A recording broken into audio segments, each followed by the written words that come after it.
Good morning, everybody. Good morning. How are you? Is everybody good this Wonderful. morning? Good morning. Wow, we have a lot of us today. Yes, People the are really gang's almost all want to get- here.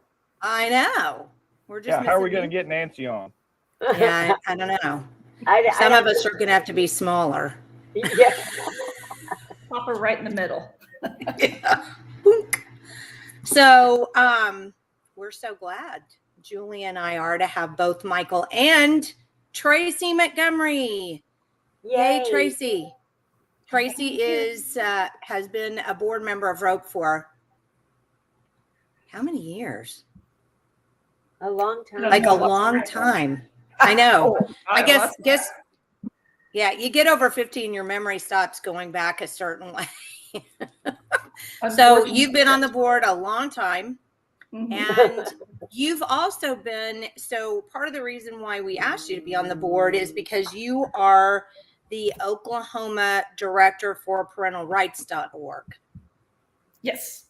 How long have you been the director of parentalrights.org? Okay. You didn't say math this early in the morning. So since like 2012, Okay. 2011, I believe, something like that. Okay. So it's been a while. Yeah. As long as I can remember. Because Yep. we used to run into Tracey up at the Capitol while she was doing parental rights stuff and we were doing Common Core stuff. And then we would just go with each other to do all the stuff. So that was the way that worked. That's exactly how that happened, wasn't it? That is pretty much right. In fact, the first time I met Jenny was at a Tea Party rally. Oh, wow. Yes, I think it was the second big Tea Party rally. We were both working, putting out information, and you had stuff on Rope, and I was doing parental rights, and that was really kind of the first time we met out there working and talking to people, and you can say the rest is history. I totally forgot about that. You're right. Wow. Man. Exactly. Probably. So back in 2014, we were finishing up getting Common Core repealed from state law. Who cares? But that same year, you had actually been working with several legislators to get the Parental Bill of Rights passed. Wasn't it 2014? That is the year it got passed. We actually started working on it and pushing this legislation 2 years before that. And so, so it overall took 3 years to get it passed. And, of course, it passed overwhelmingly among both Democrats and Republicans. At the time, there were definitely hurdles to overcome, but overall, everybody understood parents and the family is the best place for children to be raised, and parents need to be making the decisions on what's best for their children. Little did we know what was on the horizon just, a year later. Which was what? I think the first big challenge that we ran into was vaccine mandates. Even though, we have in the Parents' Bill of Rights, and of course it's in other state statute, that parents have the right to opt out for religious, philosophical reasons for any vaccines, and their children can still go to school. Senator Yin, he was senator at the time, coming off of a big controversy in California with a measles outbreak and blah, blah, blah, was like, oh no, we need to fix that. We need to change that in Oklahoma. We can't have people walking around unvaccinated. And, and so that started the push to really start to chip away on whose authority, who makes the decisions for the children, and whose authority trumps.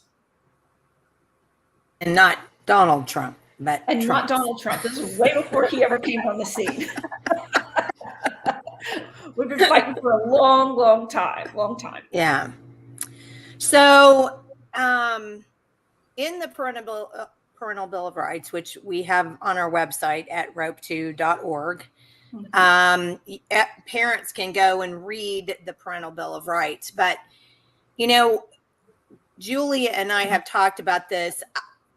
I don't know how many times. I mean, honestly, I think it's once a week. We got some of these really good laws in, but then we don't have a way to make people responsible for upholding the laws. So we got Common Core repealed from law. So it wasn't law that they had to be used, and yet they're used anyway. So we just repealed the law that said we had to use them.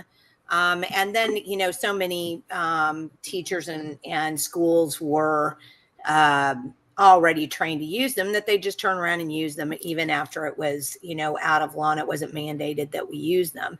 And that, I think, for all of us that were involved with ROPE was probably I know I was so disillusioned after 2014. I was just like, so we spent 4 years, because we did, didn't we? I mean, it was 4 years we put into that.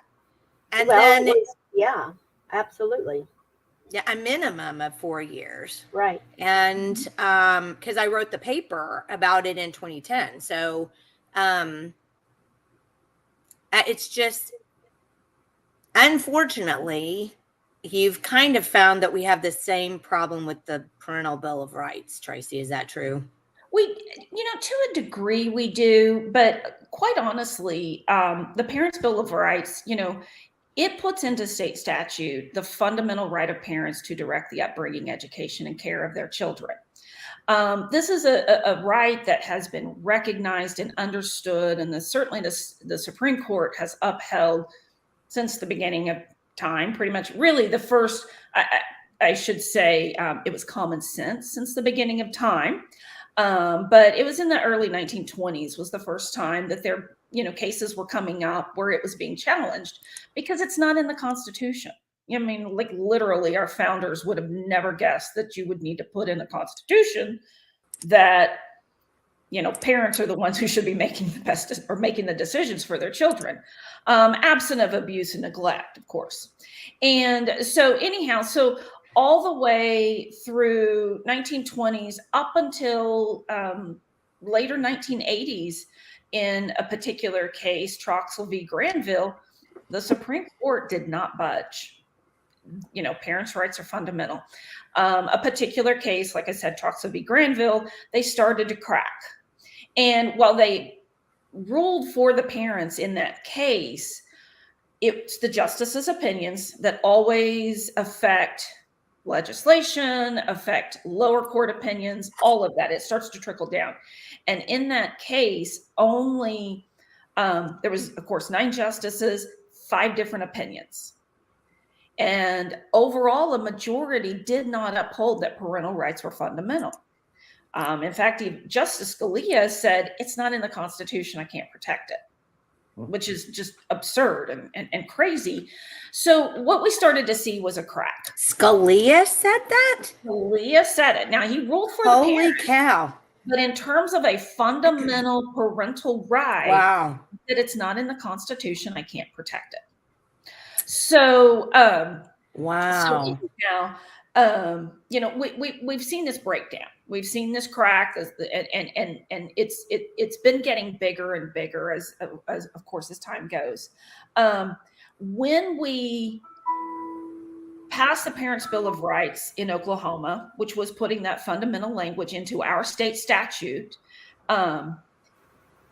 what we have seen is a lot of state agencies. It caused a lot of them to have to scramble. Because they had to change a lot of their policies to come into line with this. There were things that they were doing, where they weren't always notifying parents, and they could get away with it. And it was really kind of under the radar. And so there has been a bit of a scramble in terms of different state agencies, DHS, some others, going, okay, we have to do things differently now. However, like you said, they're always going to find a way around. And certainly in education, they are trying desperately to find all kinds of ways around, the family, the parents coming in and saying, no, this is not what you're going to do with my child. Well, but most parents, it seems to me, from just outside looking in, most parents think that the school is supposed to tell them what to do and how to raise their kids, literally. Yeah, I would agree. I would agree with that, Julia. And, something I found over just my time, most parents have no idea that there's even a Parents' Bill of Rights. That's right. In any way. You're exactly right. Unfortunately, both of you are right. Over the course of how many years have we allowed education to just crumble in America? And we literally have, as parents, decided that we're handing our children over to the state and not recognizing that, just like with government, public education was not created by God. It was created by us. And Jimmy Carter, to be exact. There you go. Although the Board of Education and all of that started long before Jimmy Carter. Oh, yes. No, we just got the feds because of Jimmy Carter. There you go. So that saying of, I don't know anybody who's been a parent. I know I certainly thought it and said it when my children really, really, really made me mad. I have 3 boys, so that has happened a few times. But that I brought you into this world, I can take you out, right? Well, we can't really do that with our children, but we can do that with our education system. We can do that with our government. We have the right and the authority to change it. We don't have to keep participating in this system that has failed us over and over. But you've got to get people to wake up and realize that they're really the ones in control. And then they have to have enough courage to stand up and do the hard thing and start to make changes. So with the Parents' Bill of Rights, we have equipped parents, even though they already had it. Obviously, God gave them those children. But legally, we have equipped them with everything that they need to take control of raising their children and to stop handing that to the state. Let me flip this over to Michael for a second, because Michael is our parent liaison on the board. And, Michael, I want to jump back to something you said a minute ago, because to be honest, it's huge. You just said parents don't even know there's a parental bill of rights. Yeah. So what happens when you tell parents that there's a parental bill of rights? Every parent I talk to, very first thing I do is tell them, we have in Oklahoma, we have state law called the Parents' Bill of Rights here, and I direct them to the website. I said, it's just a 5-minute read. You need to go on there and see what your rights are for your child, before we even go any further. And everybody I talked to is like, I didn't even know we had anything like that. And, thank you, I'll check it out. But for the most part, I think just like everything else, we should require the schools to give a copy to parents mandatory at enrollment. That should just be part of a package insert. Here's your rights and maybe that's in legislation, or maybe there's something, that's because I'm not that familiar with that, what they're required to do and not do.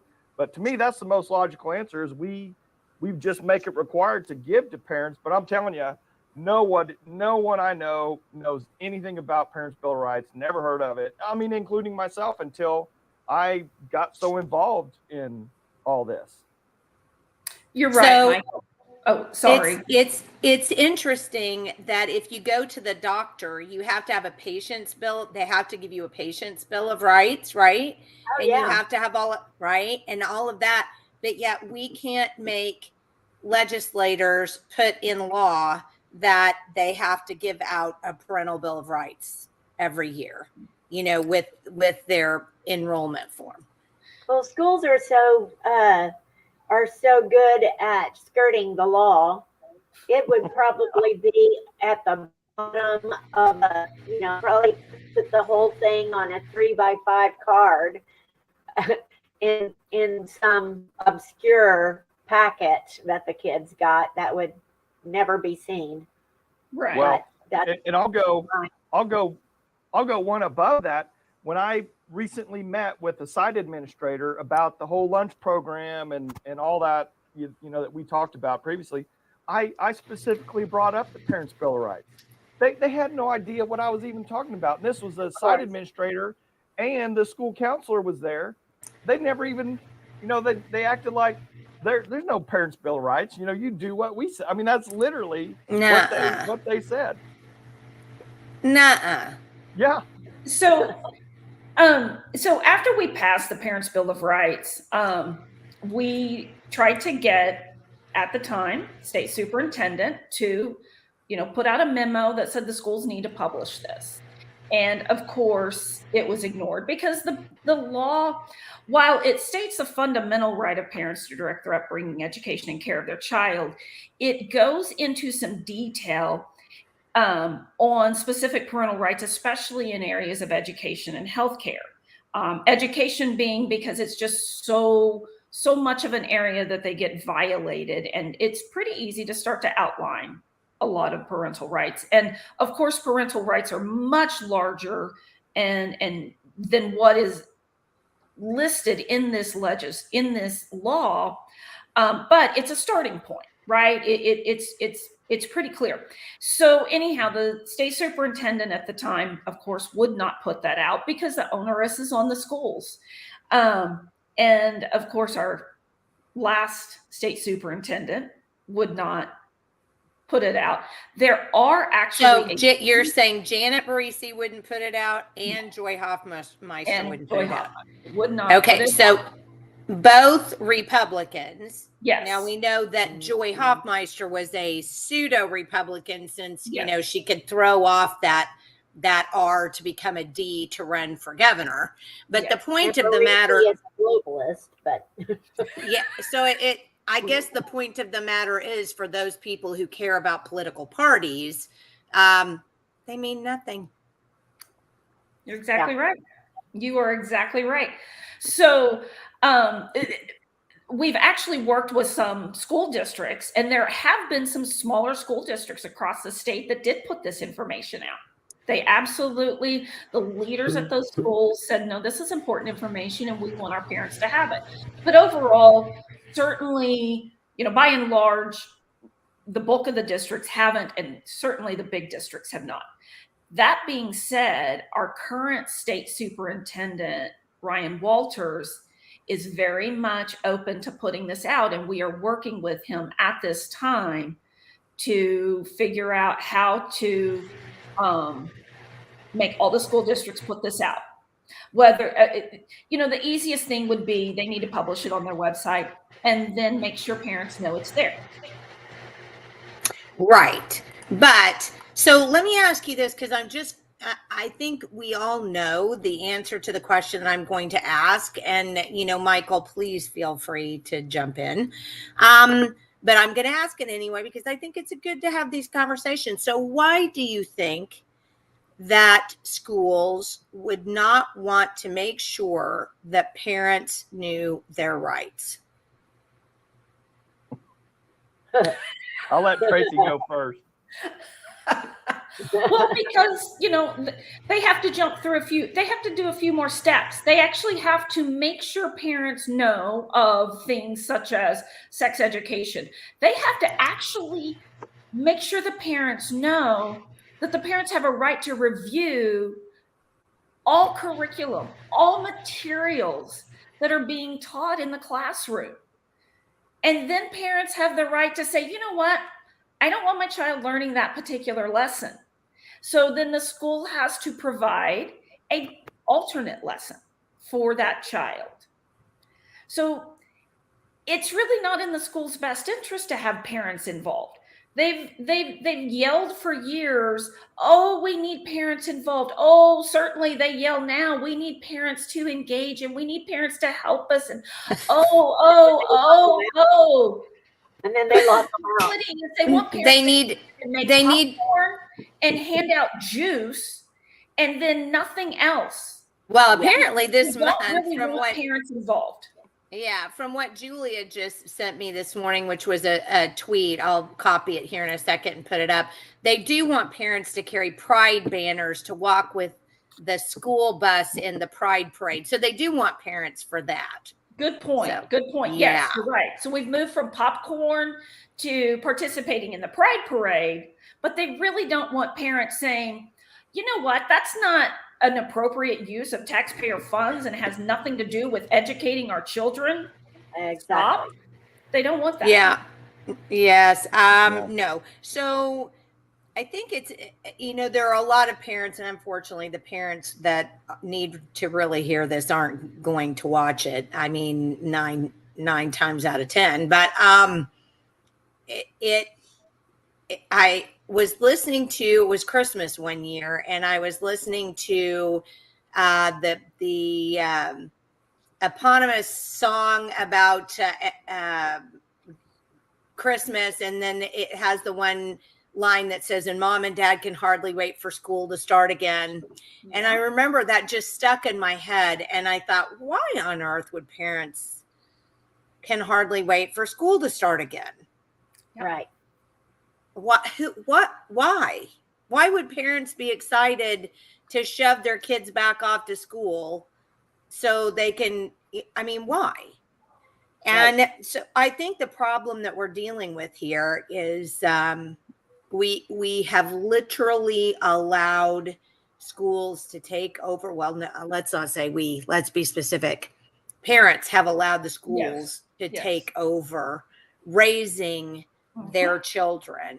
And so long as, they have the time to be able to go, get their nails done or have a second job, and I'm not talking about people who are struggling. I'm talking about people who have the means to do something different other than put their kids in school. So let's be clear about that. But there are lots of them who would just rather have their time free in a day. And I already pay taxes, and it's the school's job to educate my kids. So, Tracey, we have a law that's the parental rights law for Oklahoma. But what actually does that mean if parents don't understand the responsibility, not even the right, but the responsibility that they have to raise their own children? So, Jenny, you just literally hit the nail on the head on our biggest challenge. Our biggest challenge is getting parents to take control of their children, to take control of the upbringing of their children. And because we really have gotten so comfortable with handing it over to the state and free education. And parents feel like we've all been brainwashed to think as parents that we can't educate our children if we don't have a degree in education, right? We're taught And that by that's the teachers. absolutely not true. And it has been proven over and over and over again that it's not true. Nobody cares more for their children. Nobody is going to put than parents. Nobody is going to put more time in, more blood, sweat, and tears into figuring out how best to educate their children than parents. We've seen it. I mean, I homeschool. Now, granted, my husband and I, we did public school. We did private school, and we have homeschooled. We even tried Epic Charter School one year.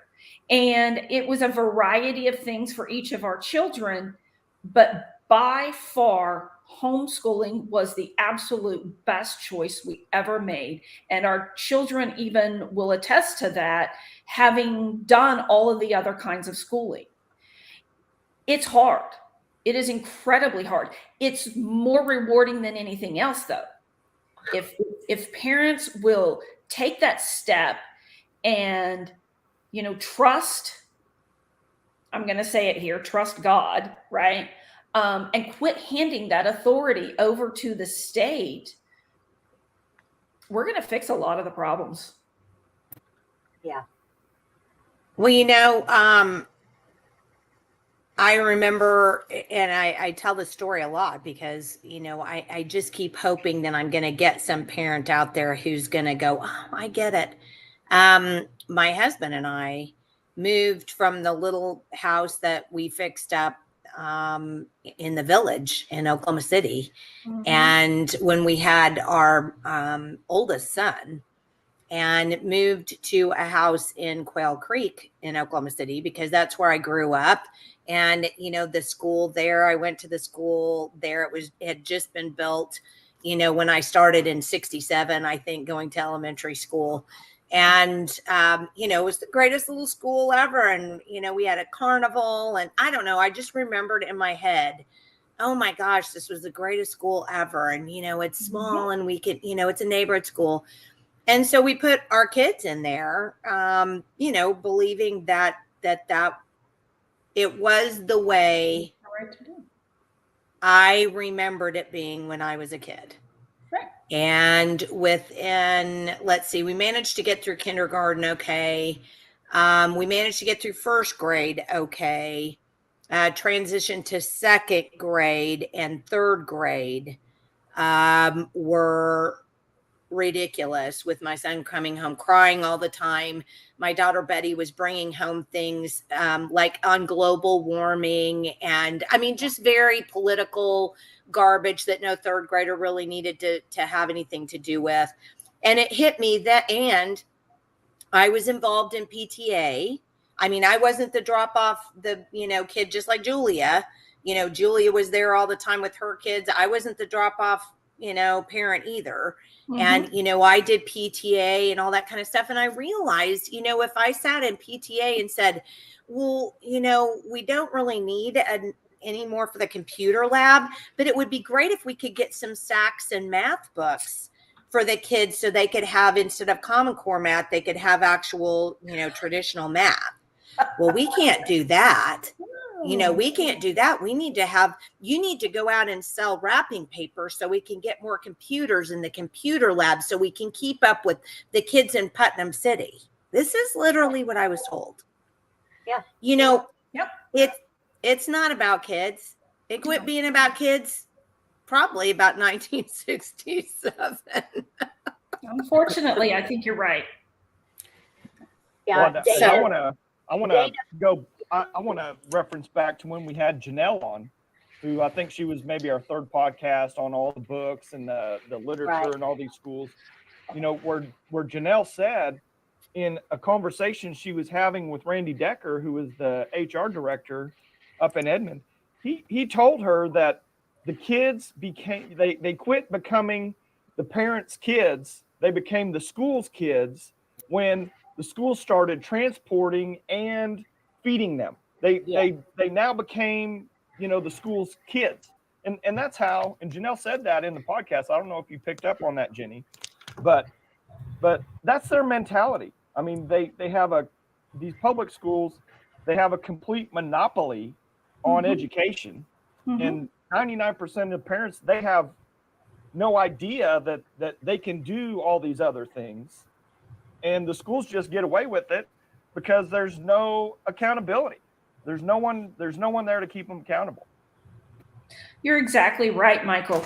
And I do want to share that one of the things that we're working on as we, journey down this road of parental rights and seeing the real life effects of Parents' Bill of Rights, being in law, and all the ways that, I'll call it what it is, evil, comes to insert itself into our families and divide children and parents, is we need some remedies for violations in this. And we're working on that, but we do need parents to wake up. We do need parents to support this. We do need them to make sure that lawmakers know that they want this to where it is easier for parents or even a county DA to bring a suit on behalf of the parents against the school district or against an official. It can even be another state official that is infringing on this when they have tried to seek a remedy and the school refuses. Since we're talking about education in this case, the school refuses, which we are seeing happen over and over and over again. It should not cost parents tens of thousands of dollars to bring a lawsuit because the schools have all of our taxpayer dollars to fight this. Yep. They have all of our money to fight against us, and they know it, and parents know it. And so wait, I'm gonna back up. Back up. Explain what you mean. What do you mean by the schools have the money to fight it? Explain that specifically. Well, the schools get to use our tax dollars to hire expensive, aggressive attorneys, a whole army of attorneys to bring cases or defend, a parent who is just trying to say, hey, you can't do this. You're violating our rights. We still want our child in this school, but you can't do this. And it costs literally, we're talking on a scale of, hundreds of thousands of dollars that they have per suit. And if parents don't have that kind of money, you start to feel overwhelmed. And so then you're like, well, what do we have? What remedy do we have? So we're trying to definitely address that in legislation. And we know lawmakers are going to struggle to make this stand, even though they will agree that it should be there. They are going to struggle to stand firm against the education establishment who is going to say, oh, no, you can't do that. Then this and this and this is going to happen and it's all going to fall apart and there's going to be chaos. I mean, we've seen that over and over. But we have the right thing. And something else, it is not an easy task to get law enforcement, a DA, or a judge to rule against the school. To get an attorney to represent you if you're going to go against the school. Well, as a matter of fact, Michael, how much did your parents spend on your lawsuit? Well, we ultimately spent a little over $50,000, but on Julia's point, we only had one set of lawyers that would take the case. And I personally knew them, and I had already been in talks with them prior to this case even happening. But parents were coming to me because they went to multiple sets of attorneys and firms, and no one would take our case. So, and no one will take it because one, the attorneys don't make any money off of it, right? I mean, this isn't going to be a big class action settlement that they can get millions of dollars. And two, everybody understands that the establishment, the education establishment, literally comes out for blood, and they come out quickly. And they will do anything and everything that they can to take anybody down that comes up against them. So you have to have a really strong principled attorney. And Michael, I would ask, of that, let's say $50,000, I mean, the parents had to foot that out of their pockets, right? Yeah. And that, trust me, I was one of the major fundraisers, you know, trying to get that money, constantly sending out texts, making calls, calling all these different doctors and people and people that were kind of behind the scenes on our side. The attorney, he'd send me a bill. He'd say, okay, Michael, we got to take care of this 10,000 here. I need this, or I need this by Wednesday. And I was like, okay. I mean, it was pulling teeth. And that's when everyone was activated. That's when, you know, everyone was on board with, hey, the school's overstepping with all this COVID, everything. So I can't even imagine not having the whole backdrop of, you know, very angry protesting type of parents, you know, trying to, you know, to raise money for some kind of lawsuit, that you didn't have that kind of atmosphere that was happening. So, I mean, I can only imagine a parent trying to take on a school district by themselves or just with a couple other parents. I mean, it's almost impossible. Right. So what happens is a lot of times parents who experience these, you know, violations from the school district, a lot of them just shut up and take it. A lot pull their kids out, which is of course the ultimate revolt, right? Like you're not going to get to educate my child anymore, except they still get our tax dollars. See, that's what I was going to say. I was going to say, I don't know that that's the ultimate revolt anymore, Tracey, because the legislators patted themselves on the back for passing the largest budget in Oklahoma history, with the largest amount spent on public education, while they were simultaneously giving everybody $7,000 for their kids to go to private school. The legislature has so fallen down on the job of protecting our kids in public schools and protecting our liberty and protecting our tax dollars. It's absolutely beyond the pale. And if they had really wanted to do anything, they would never have given public schools more money. And they certainly wouldn't have taken money from you guys and given it to other people to put their kids in private school. They would have made the public schools behave. They would have made them do what was right to protect our children. But our legislators won't do it. You're exactly right. Go ahead, Tracey. Well, I was just going to say, when I said the ultimate revolt, what I am talking about is for your own family, for your own children. Get them out. At least get them out, because you're right. Children. The education behemoth continues to grow. They just get fed, and that attempt, that huge education funding was an attempt to pacify them. Yes. But they're not going to be pacified. They're never pacified. It's never enough. Ever since they did that stupid teacher strike in 2018, Republicans cannot seem to do enough to pacify them, to make them happy, to keep them out of their offices, because they're cowards. And I'm sick of it. There's a lot of pant wetting going on in the legislature, and nobody seems to understand that that's exactly what's happening. And these people go out and say, Julie Daniels, oh my goodness, you know, I'm strong on blah, blah, blah. No, she's not. She's just like everybody else. She needs to have some kind of undergarment to keep herself from wetting herself, you know, if she were to stand up against the you know, state education behemoth. So I cry foul on all of these people. They do. And I'm sick of trying to work with these people. There is no working with them. We just need to have enough people to get them out of office and put people in who are going to have some backbone and won't need an adult diaper to sit there and do their job. Well, let me ask you, did they even adjust the funding formula for the $7,500 to go to private school or wherever? Because the funding formula was where even if you pulled your kid out of public school, the public school still got money for 2 years, correct?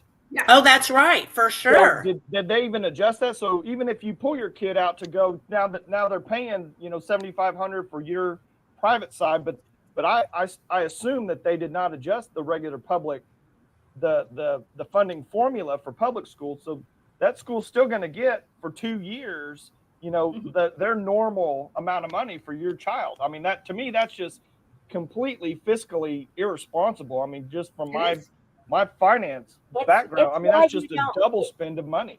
It's why you don't want government in charge of anything. That's it right there. They have no responsibility for the income. No, no skin off their teeth how much money they spend, and they have no quality, no interest in the quality, because hey, that's not their thing either.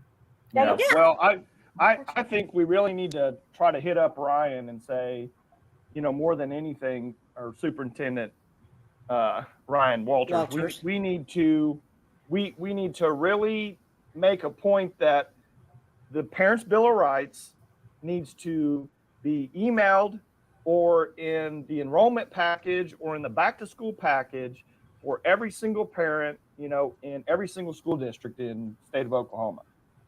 Yeah. Well, didn't the DA, no, not even the DA, didn't the AG say that the school board couldn't make its own rules? They had to be directed by the legislature. I think that was what ended up happening. The state. I think he did try to say that. Yeah. I mean, here's the deal. The school board puts out a rule. It still has to be approved by the legislature, right? So it's still going through the processes.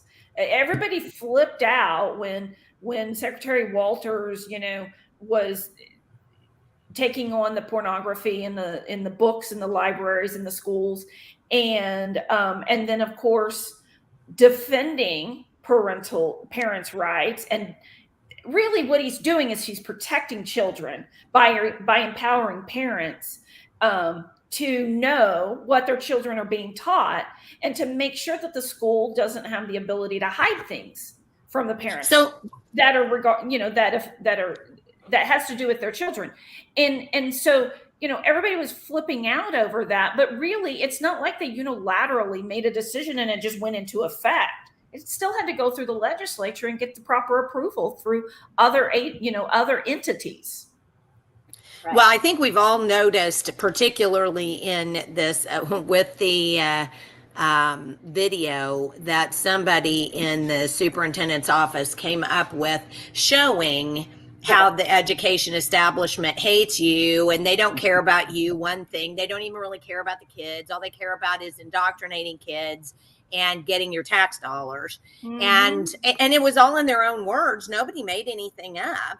And yet we had this huge backlash against the superintendent and against the office by, you know, the education establishment, Okla Ed, hashtag Okla Ed. This huge, you know, backlash against that. And it's so funny because, you know, there's an axiom saying that, you know, you always get the most flack when you're over the target. And it's so funny that people don't get it. Like the legislators don't get it. Either they don't get it, or again, their adult diaper isn't enough to get them through a session, heavy enough to get them through a session. But basically, you've got people stumbling all over themselves saying, well, Ryan Walters should take that down. That's just offensive to blah, blah, blah. They're in their own words. Yeah. Exactly. It's a recording of what they said. Exactly. And they said that to educators. I mean, let's not lose sight of where that was said. That wasn't said in a private meeting.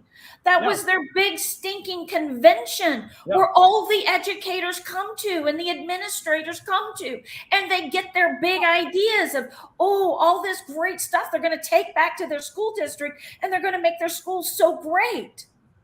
And it's so hateful towards parents. Oh, it absolutely is. I mean, Julia, you're 100% right. Anybody just needs to watch that video and they would absolutely go bonkers, because it's just unbelievable how, and I love Dana. We couldn't get through a podcast without Dana. I know. Thank goodness. She's the best. Dana's in the state and in the world. I know. Honestly, it's absolutely the truth. And she's right. Many legislators are controlled by donors, and the morals and character are lost, because what did we find with our, you know, dark money? study over the last several years is that, you know, these people get dark money, and they get money because people want them in there. And then once they're in there, they get to tell them what to do. And legislators will say, no, that's not true. They don't tell me what to do. Oh, well, I guarantee you, you go against those people that got you in there, and then you won't get reelected. So don't play that game with me. And it's just it's so nonsensical. But the thing you would think is that if these people had any kind of a backbone at all, once they saw these hashtag Oakland people flipping their wig and saying horrible things about Ryan Walters and saying horrible things about, you know, parents and whoever it is at the time, Jamie, what is her name? Do you remember anybody? Jamie something Cole.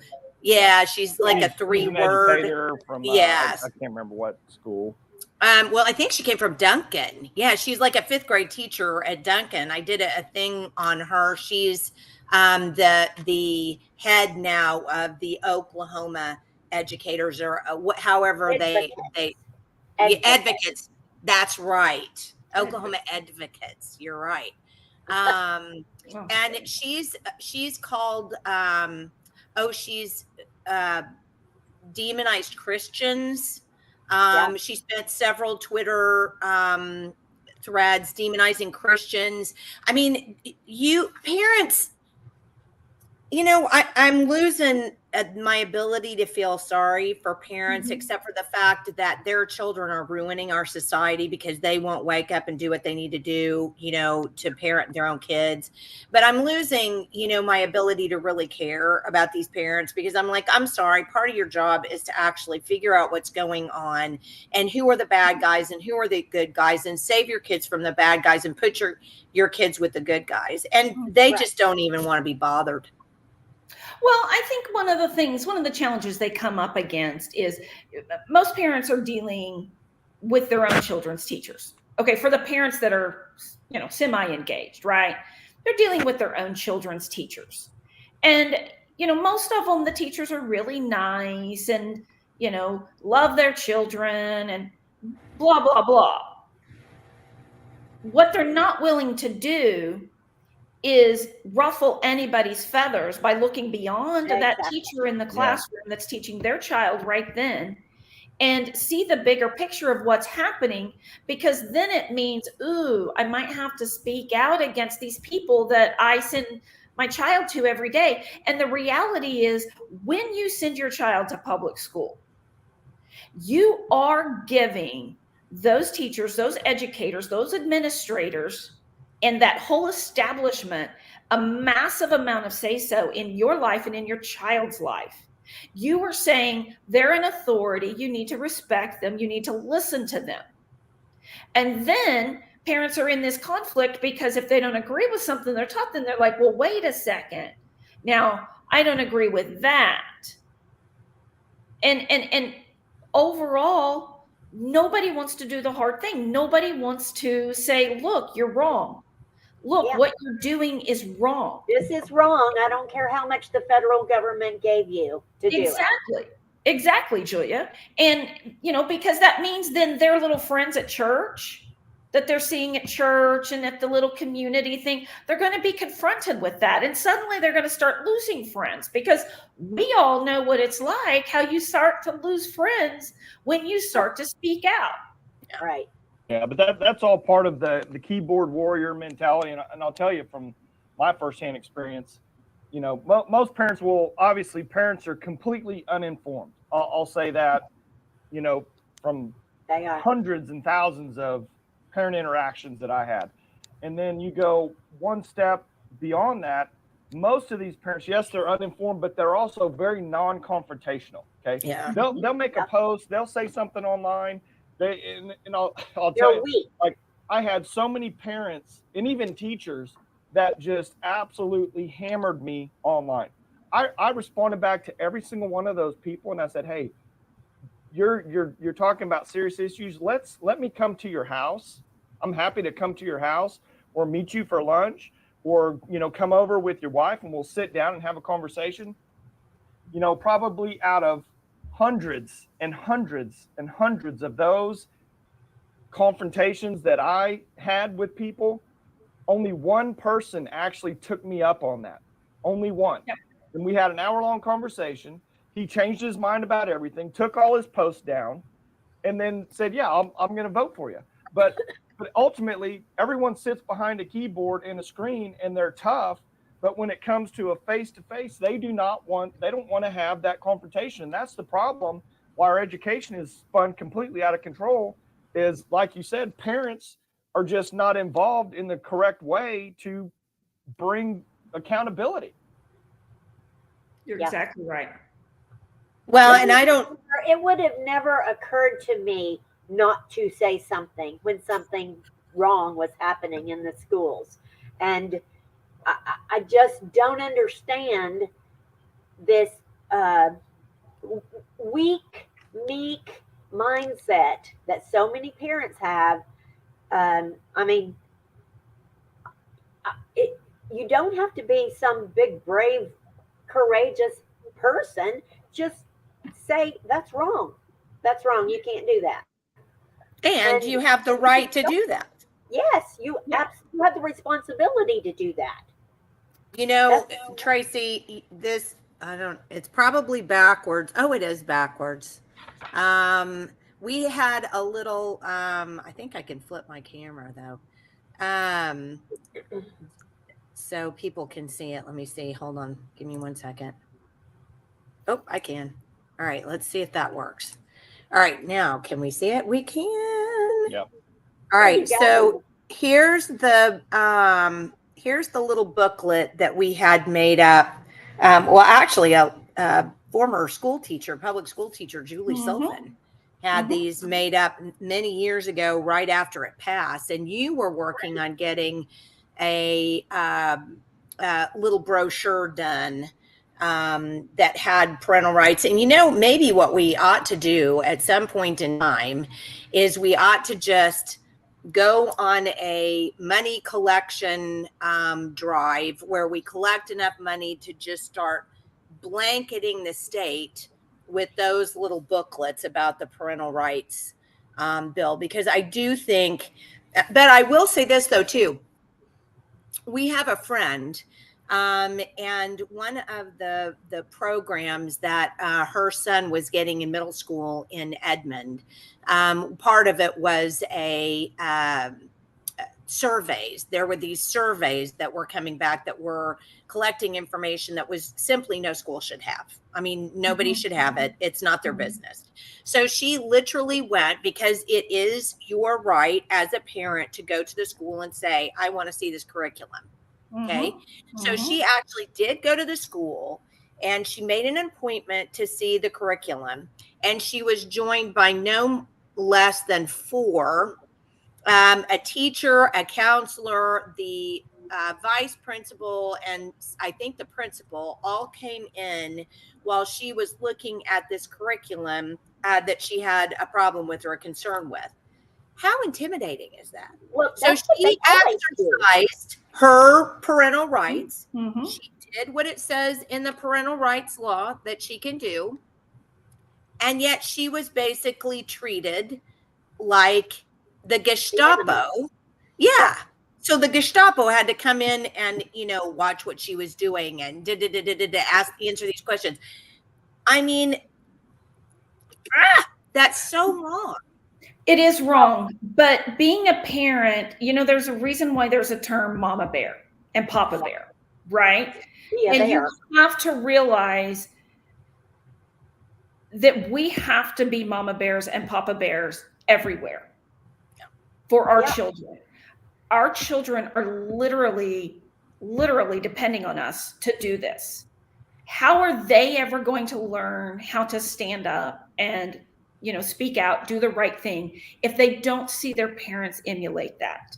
And that's a good point. How much do we love? I would even go so far, and I'm sure I'm going to ruffle some feathers with this, but I would go so far as to challenge parents and say, how much do you really love your children if you are not willing to fight every stinking battle across every front that you feel is best for them?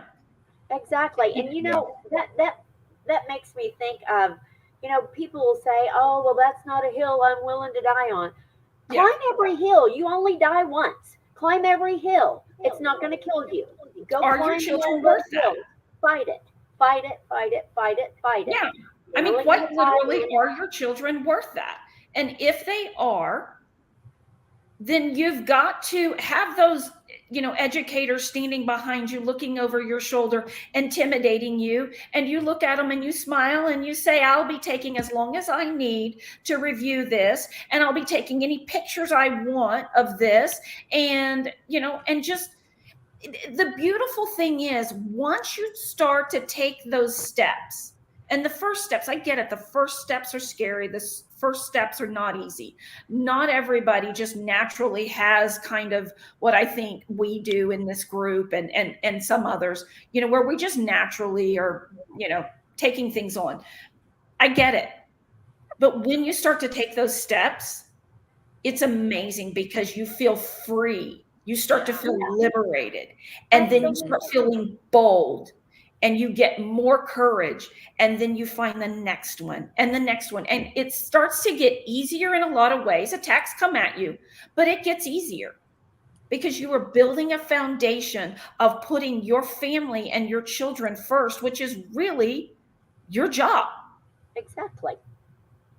Hey, Tracey, before I forget about it, would you please take your name, edit your name so that you've put on your email address so people can get to you? So, because you're really asking me to edit my name. Oh, hold on. I can do it. Never mind. I will do it for you. I don't have the right glasses to be able to see everything on the computer right It's now. okay, honey. I got it for you. There we go. Got you Once covered. again, getting old stinks. Hey, I do want to make sure, because I think we're getting close to time. We're getting close. I do want to make sure, if you guys are interested in hearing about it, is, because we've been talking about so much stuff on the state level, and there's been certainly a lot happening on the state level, but I do want to make sure our listeners know a little bit about what's happening on the national level, because certainly, as we all, if we're paying even half attention, parental rights has exploded across this country, right? It is in the news. It is everywhere. So I want to, if that's okay with you guys, take a little time to update everybody on what's happening on the national level. Absolutely. Sure, go ahead. Okay. So, statewide, of course, we got our Parents' Bill of Rights in 2014. It has become the gold standard for parental rights legislation around the country. Florida just passed theirs in 2021, and certainly they've made a lot of waves and a lot of noise with that. But did you guys know that just last week, Iowa passed their Parents' Bill of Rights? Barb Hecky there has been working for years to get this done. Iowa just passed theirs, and so that's super exciting. So I think we're at about 7, 8, 10 states. I mean, there's different variations of parental rights legislation, but Parents' Bill of Rights in particular, they're all following in Oklahoma's footsteps and putting this out because they're seeing it be effective. But on the national level, Congress, the House has actually passed what is called the Parents' Bill of Rights Act. And now it has to do with public education. It's a little bit of a response to what everybody across the country is seeing with this pushback to public education and, what they're doing to just dismantle the family. And so it's, while it obviously does not put into statute fundamental right of parents, it does put a lot of good stuff there. What it really does is lays the foundation. And it lays the foundation for the big thing that needs to happen, which is an amendment to the U.S. Constitution, a parental rights amendment, where we literally follow what Justice Scalia said. It's not in the Constitution. I can't protect it, and put it in there that a parent has a fundamental right to direct the education, upbringing, and care of their child. And attaching to that strict scrutiny standard that comes with other fundamental rights, such as, the right to keep and bear arms or our First Amendment rights. And so that amendment has been introduced in the House. by, let me see, look at my notes. Yes, Debbie Lesko from Arizona has introduced it. And right now we're trying to get people across the states to contact their congressperson and encourage them to sign on as co-sponsors. Momentum is building. If you go to parentalrights.org, the website, parentalrights.org, there is information on that. And you can kind of see how that's growing. But certainly we need people, and we want people to reach out to their congressperson and encourage them to sign on as a sponsor or as a co-sponsor for the Parental Rights Amendment. And let's get this thing out of Congress and to the states for ratification. So I had kind of a problem with the parentalrights.org thing in the beginning, because my thought was, if Scalia is going to say it's not in the Constitution, I can't protect it, is he going to say the same thing once we get something in, right, on parental rights, and we miss one thing, and he's going to say, well, I can't protect that because it's not in this amendment? Do you see what I'm saying? I mean, does enumerating those things, because originally, the framers didn't want stuff like that in the Constitution because they wanted the courts to be able to judge that on a local level. These things, they didn't want them put in the Constitution. And so I wonder about that. I mean, do you have any thoughts on that particular issue? I do, actually. And I'll be honest with you. I was right where you were. I mean, I'm a strict constitutionalist. I want it to be as little as possible. And I want it to be as clear as possible. And I've always failed safe on, hey, it's not in there because it doesn't need to be in there. And the government has no authority whatsoever, absent of abuse and neglect. Right. The government has no authority whatsoever. The problem is the reality of real life. And we do have, no matter what way we go, no matter what we do, there's going to be problems, right? We put amendments in the Constitution. We say Second Amendment, right? They're still always trying to chip away at that. The First Amendment, my goodness, they're certainly trying to chip away at that. So if we put it in there, then yes, it can get chipped away. But with it not being in there, it's getting chipped away, right? Because especially with the Supreme Court failing to uphold parental rights as fundamental with a majority opinion, back in Troxel, we have seen this continuous trickle down where they're trying to, move the lines and say, well, the state has this say so, and parents can only say so here. I mean, quite honestly, what they want is for it to be where when your kids go to public school or your kids are in anything that receives state funding, so that could be daycare, school, any of them, anything. And now with school choice, everything receives state funding. Yes. Then the state gets the say so. The state trumps the parent. No. I know, who would have thunk? So by giving and putting it in the Constitution, just like we put into statute in Oklahoma, that it's a fundamental right, then that is a legal basis that attaches that strict scrutiny standard that our other fundamental rights have. And it gives, our judges something to work with. Everything is still subject to somebody making the right decision and then people holding them accountable. If just like we recently saw with our own state Supreme Court, if they rule in a way that we know is wrong, we have the authority to recall them. The people still, everything goes back to the actions of the people. We brought this government into this world. We can take this government out. We brought the judicial system into this world. We can take the judicial system out. Now, I'm not advocating. Not by people who need adult diapers. I'm not advocating for anarchy. So let's before everybody starts flipping out on me. But we can change things. We can clarify things. So the momentum right now is big on parental rights. if nothing else, if we don't ever get an amendment to the Constitution, if nothing else, pushing forward the state legislation. But the federal government is always going to come in and use the dollars to try to usurp. And we see, I mean, they do it all the time. And so even with state legislation, they're going to the schools, the state agencies. I mean, this falls into DHS. This falls into every state agency that has anything to do with our children. Yeah. So let me stop you right there, because Dana you'll have noticed that she put a little, she made a comment.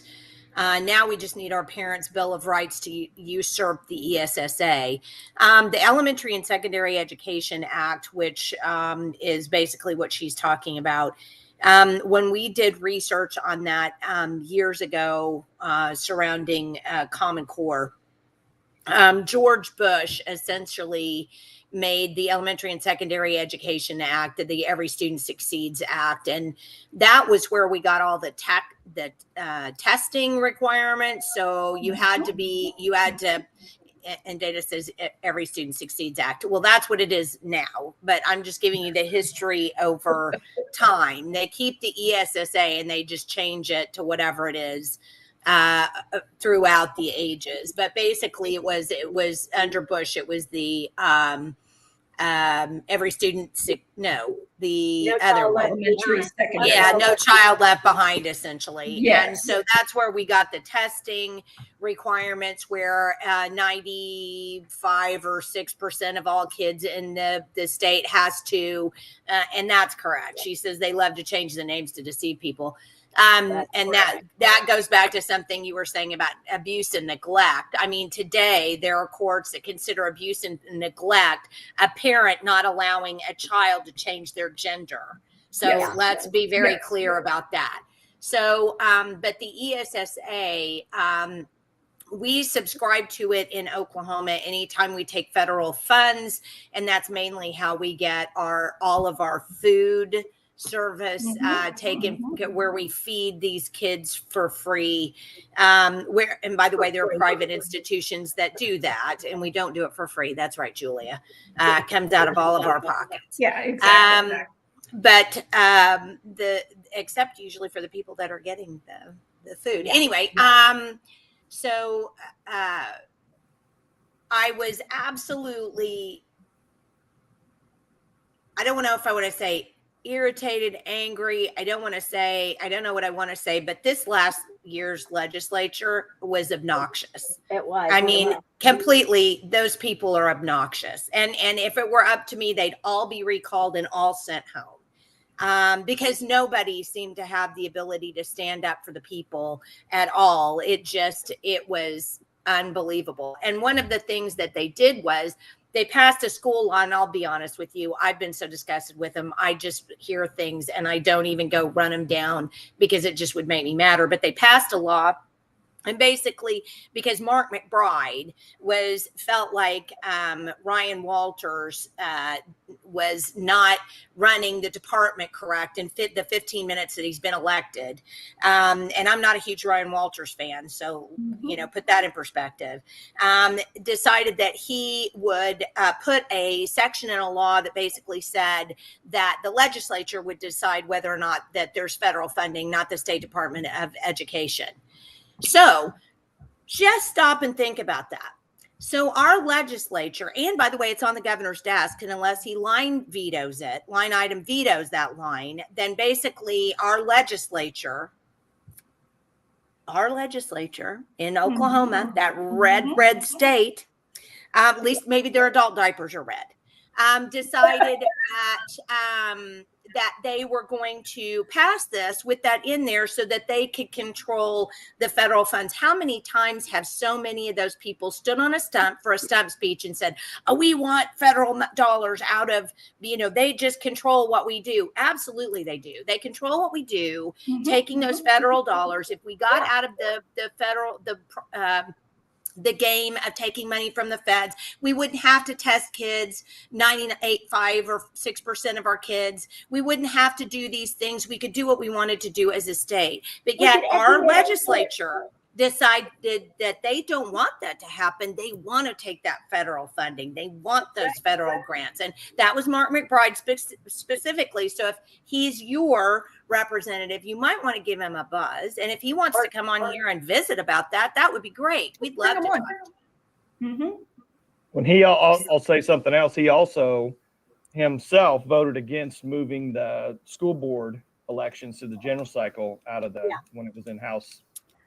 That's another thing. Thanks for pointing that out. Our adult diapered legislature couldn't even move the school board elections. This is the third year that we've tried to pass that, and they couldn't even stand up to get this. And by the way, I know for a fact it costs less to move the election to a place where all of the elections are being done at one time. It's much cheaper to do that than it is to do it the way that we're doing right now. So you can't even argue that it's too expensive.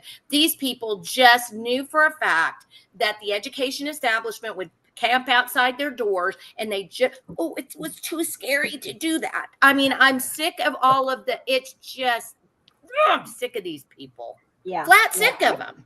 Yep. Yeah. I agree completely. So thank you for that point and allowing me to just reiterate.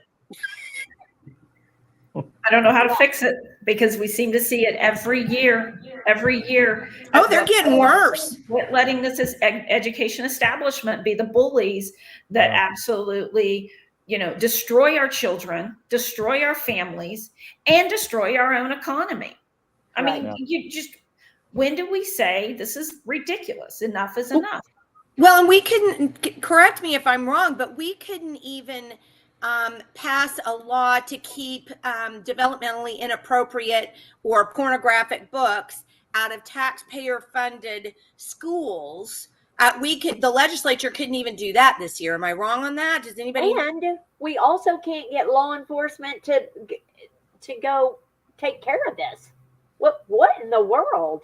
You've got librarians and proof that these books are in their libraries, and if they were on the streets, they would be arrested. Why aren't they arrested in school? That makes no sense to me. So Dana, what I was saying was right. Then they didn't even pass the quote unquote dirty book law. They couldn't even get that done.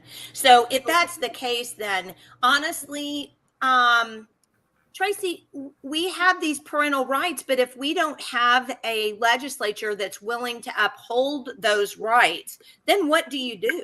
I mean, really, honestly, what do you do? And that's a good question for you too, Michael. What do we do? I think across the board, we're all faced with this challenge because it's not just in parental rights. It's in everything. Oh, yeah. I mean, the reality is it's in everything. We are living in a tyranny. We like to think that we're a constitutional republic. But we're a red state. It constantly says, oh, we're a democracy. We have to defend democracy. No, we're not. Okay. Yeah. We are living in tyranny. And the best thing I think that you can do is get your children and your family out of it as much as you can. And that's not only, so I'm going to pull even further outside of parental rights and, our own economy. How do we spend our money? What are we doing in our local communities? Are we spending our money at the big stores and with the big corporations that are working against us, that want to destroy the family? Because the reality is that's exactly what the agenda is. It is to fracture the family and separate children from their parents. Because when they can separate the children from the parents, everybody knows and understands children are young and gullible. They're easily moldable into ideologies that go against God's word. Right. Well, that's why Lenin said, that they should, all children should be removed from their parents and put in public institutions from birth. Right. Yeah. Well, and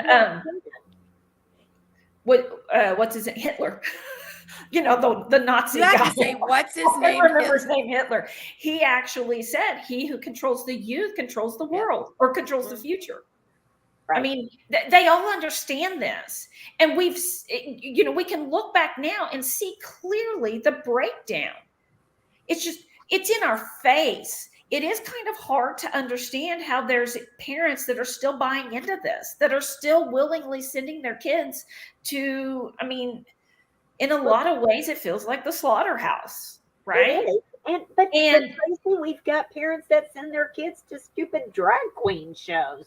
You're exactly right. They're they're embracing so much because they're so afraid that what they say might offend somebody. Right. So this is a battle that has to be fought on a multitude of fronts, and there's no one fix. There's, other than everybody finding Jesus, of course, but right. We know that's not happening. And so the more we can fight on all the fronts, because, you know, if we don't amend the Constitution, okay, so it's not in there, they can't toy with it, right? But we see exactly what is happening with it, because the federal government, they're doing all of this simply because there's nothing there that is pushing back on them. Yeah. Right? We do the Constitution, and they're still going to try it. They do whatever they want to do when they want to do it. And I'm sorry, say that again. Do whatever they want to do when they want to do it. Man's law is only as good as the most righteous man in the least righteous man in government. And it is, our system is messed up. Well, it needs to collapse. It needs to be God's law. That's the only law that's going to change the world. Right. And like Dana just put out, putting consequences in for violating will help. Everything that we can do will help. Equipping parents will help. Equipping families will help. But ultimately, you know, I've said it multiple times today, we brought this government into the world. We can change it. We can take it out. That means we're going to change our lawmakers. I'm not saying that the constitutional republic that we were given is a bad idea. I think the framework is great. Where we went wrong was we handed it to the people that we elected and assumed that they would do the right thing. And we pulled off our watchdog. Yeah. And then we keep electing them when they do things wrong. Yeah. Right. Michael, you were going to say something a second ago. I was just going to expand on Tracy's point about the government control.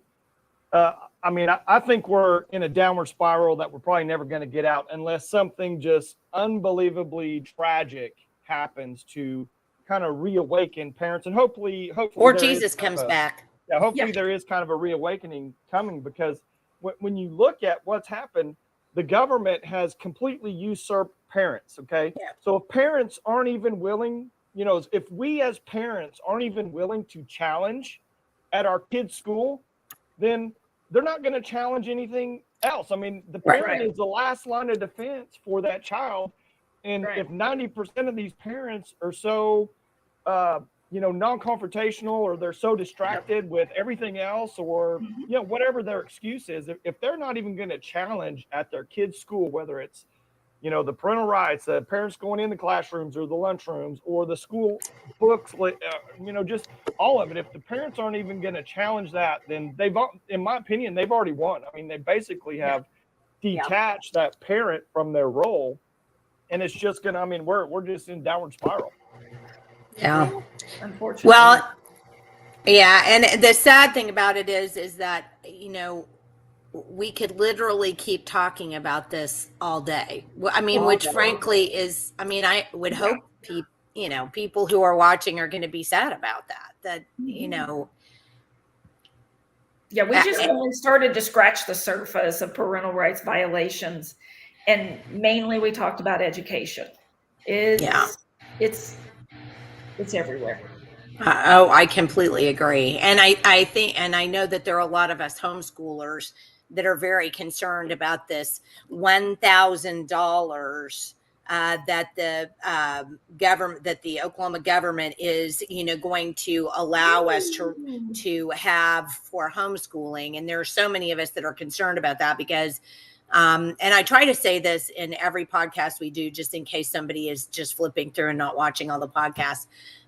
Julie and I literally went to a meeting where the data gatekeepers of the state said that they were the thing that they were most excited about was trying to get data on homeschoolers because they didn't have that. So once you consent to anything governmental, the government has your data. And once the government has the data, you're going to screw it up for the rest of us who don't want the government having the data, because now the government, which the wheels are off, just as Michael said, ladies and gentlemen, and they'll do whatever they want. And they'll start, well, now we need to have you create a portfolio when you graduate your kids from homeschool. And now you need to take the state test. And now, so all of this good, I get $1,000 from the government to homeschool my kids. Any of you who would think about doing that, please go have your head examined. I mean, just go to like maybe even try a psychologist, something, because you can't think that somehow the government, certainly not at this point, not in 2023, has any benevolent feelings toward you at all. Yeah. Right. They don't.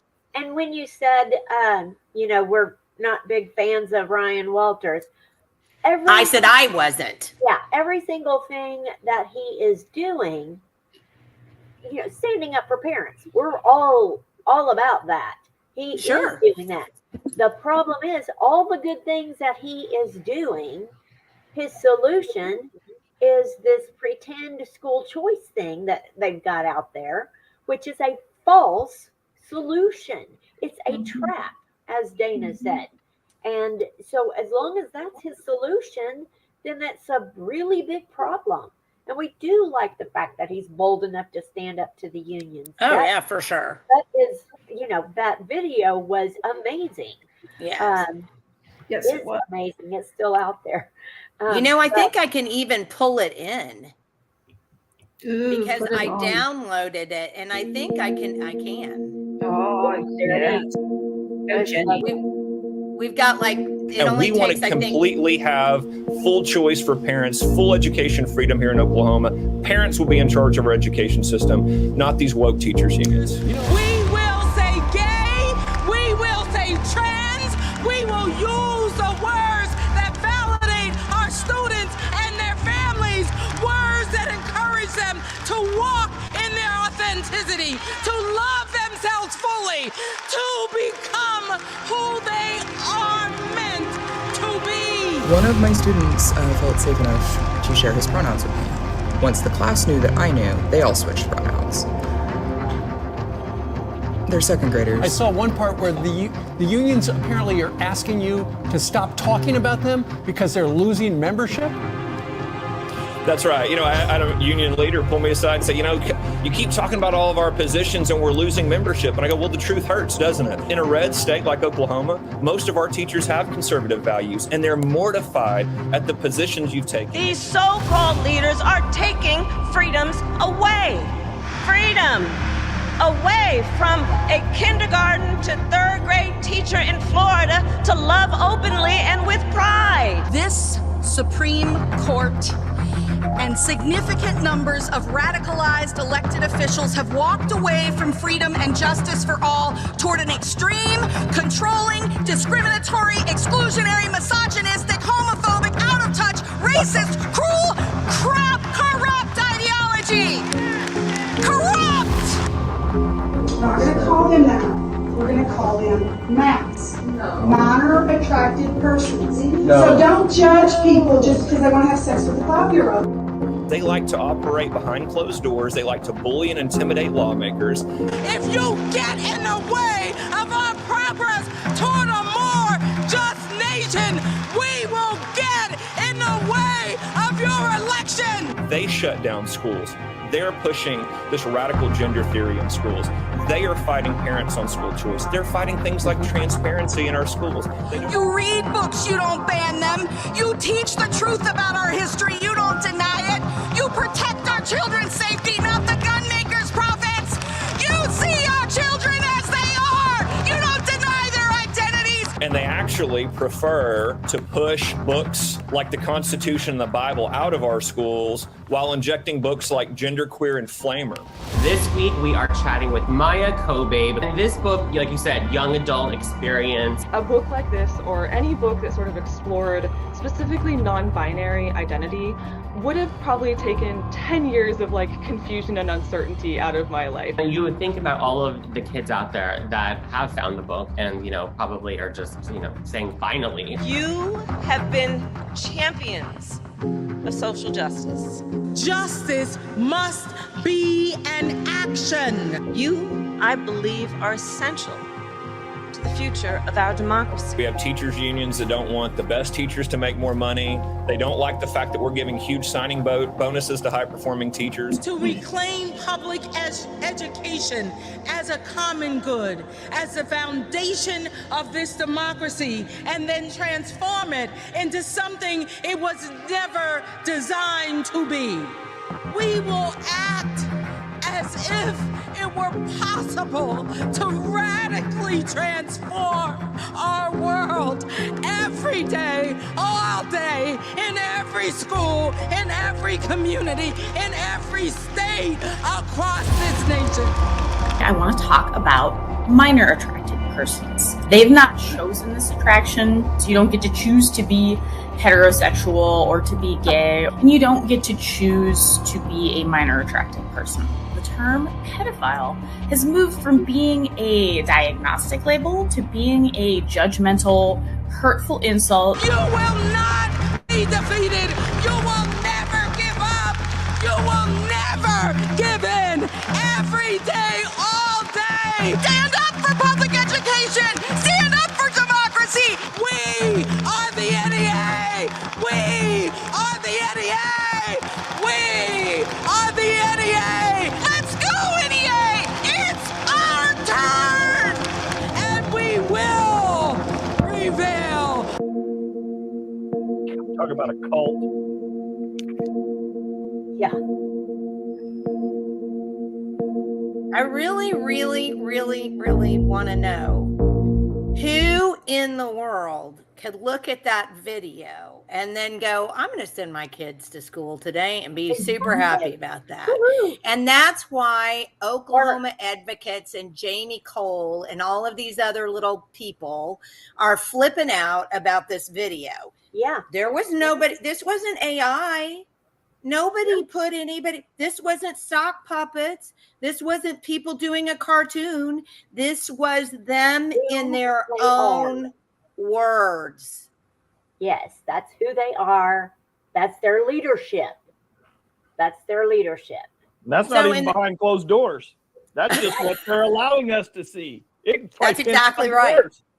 That's exactly right. I remember, I think it was 7 or 8 years ago, I wrote an article about the fact that at the NEA conference, they break down into these little groups, so it's this group and that group, and they call them caucuses, okay? And they had their very first ever drag queen caucus. And I remember finding that, and I was like, y'all, the NEA has a drag queen. Does nobody freaked out about that? And no, I mean, it's crazy. It's like people insane. I don't, how do you look at it? Right, it comes right in front of your face, and then you just go, that's not happening. It's depravity. It's, I mean, clearly these people have been turned over to their tormentors. It is complete depravity, and they've got their clutches on our kiddos. Yeah. And I will say, because a lot of people who don't know anything about, teaching or public school or whatever. So when I was a public school teacher, one of the first things that you did during the week is you went to the cafeteria or wherever it was. And, the unions come in and talk to you, and they have full access to you. I mean, they come in and talk to you, and then you obviously talk about, your like to insurance companies and other things like that. But they come in and talk to you, and they say, well, here, what, you're going to go to prison, or you're going to get, if somebody brings you up, this is how they, they say it. If you do something in your classroom and you're sued, you're going to become bankrupt, but we'll help you with that. You sign on to us, and that's how we'll do it. We'll be able to, help you.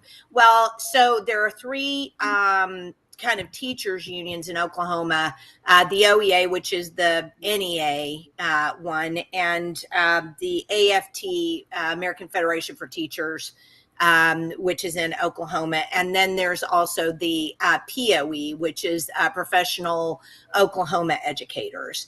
And there are those three. And teachers, basically, I was never a joiner, imagine that. So I just told, POE wasn't even in the mix when I was a public school teacher, but I basically told them all to take a walk, and I didn't want to have anything to do with them.